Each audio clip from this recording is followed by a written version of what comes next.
I think you cats built this up too much in your minds. I mean, like, you know, you think that, like, you know, that I'm going to tell you some story of degradation or something like that. You better not disappoint us.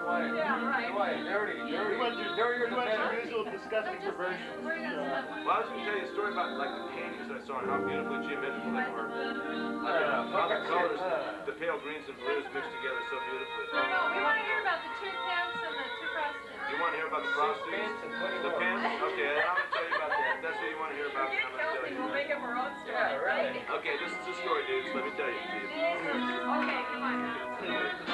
Now, like any story, you know, you have to sort of build it up. Close the door. It's too loud. Okay, this is the story. Okay, thanks, man. Story. Man, that's a toughie. Okay, like this is the deal. Like I've been learning all week, right? Make it good. Well, let me tell you the story. Like I've been hanging out, you know, with various assorted bros all week. Like, you know, going through my regular routine. Pretty much partying down from like Tuesday till right now. Like and this is what it went down. Like all week was a tough one. Like it was super tough. Like I had various and sundry scenes to make. Like didn't we party down with? Not that picture, Josie. No way. So you guys, you think I'm getting boring then? Okay, now okay. Yeah, thanks. Okay. Well, like, I mean, a story's a story. Like a story's a story. It's But just, tell us, okay, you wish to help us. but if you don't like it, you can always get up and walk. You tend to drag things out now, come on. Okay. It's been an intense morning party day. Okay. So I had so like I go to this cat like on Friday.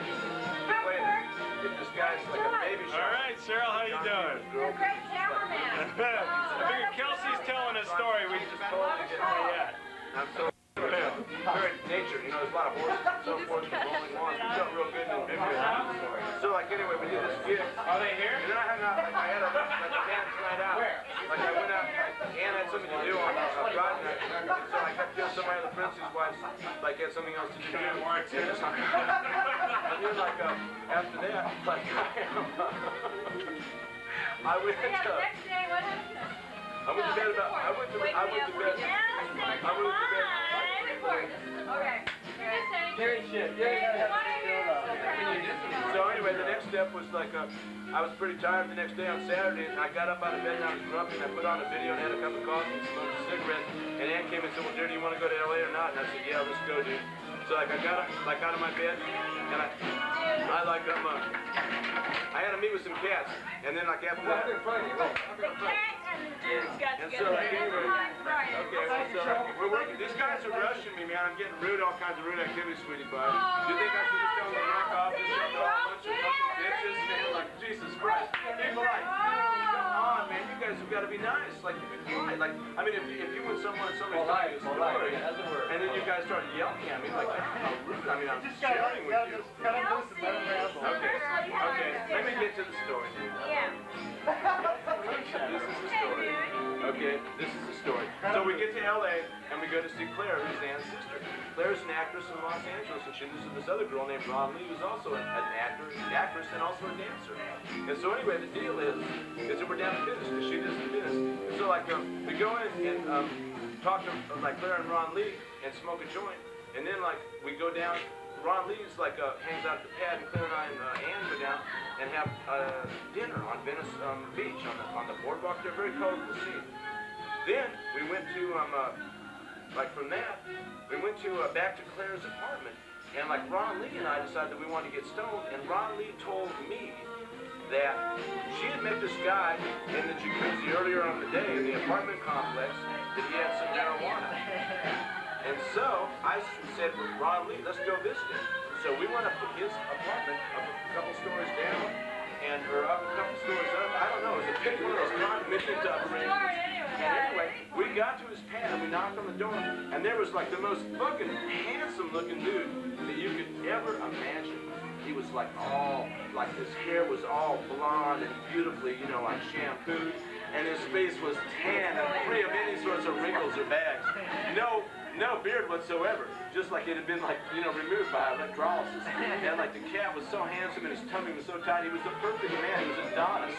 He was the fucking Brooke Shields, like of men, you know. I mean, the cat was like the most prey-looking dude you could ever imagine to see. And like, okay, and like, get this.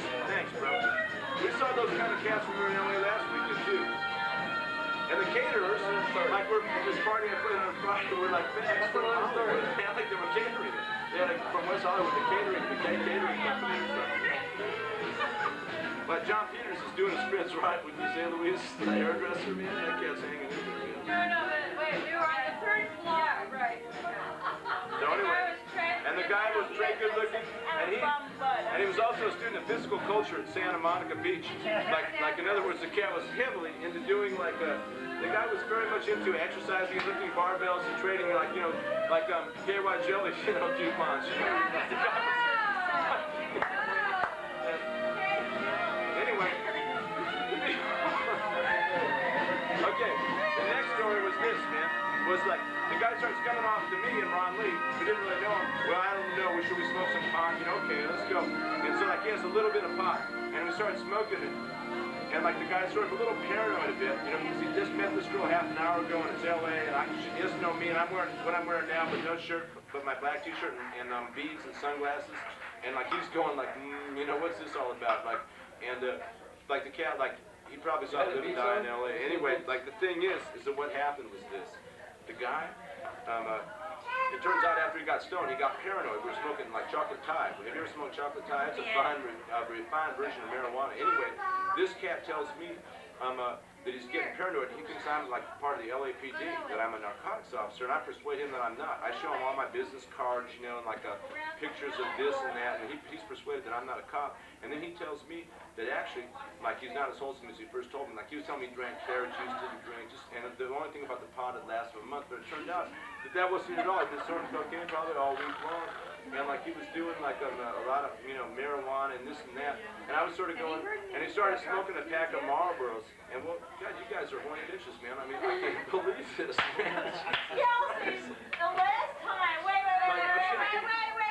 Are you last time we saw you? Okay. We heard the funniest story. Well, let me finish the fucking story, dude. You have to hear the story. Well, okay, it's not funny.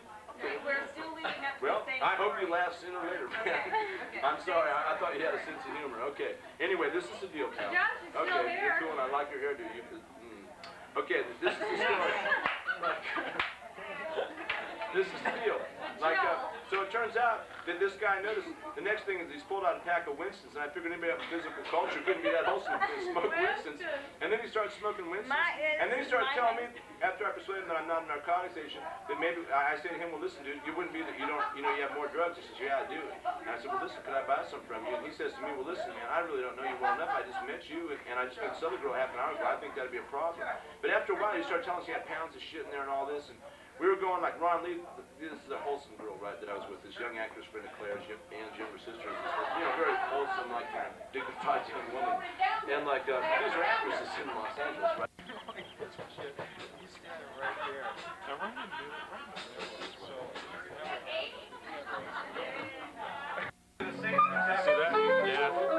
This is the setup where it's a little smaller. Exactly the same size. Yeah, exactly the same.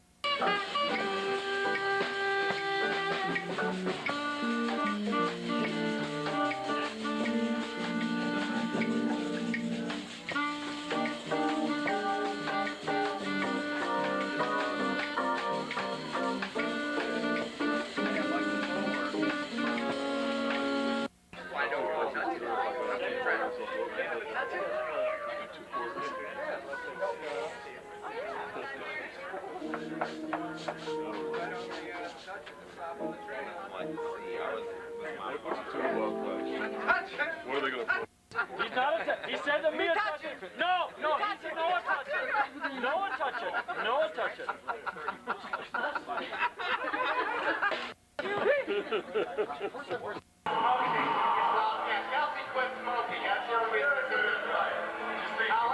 Look at Chris. He acts like he's smoking in the background. I think the music is fabulous, don't you? Was the music fabulous?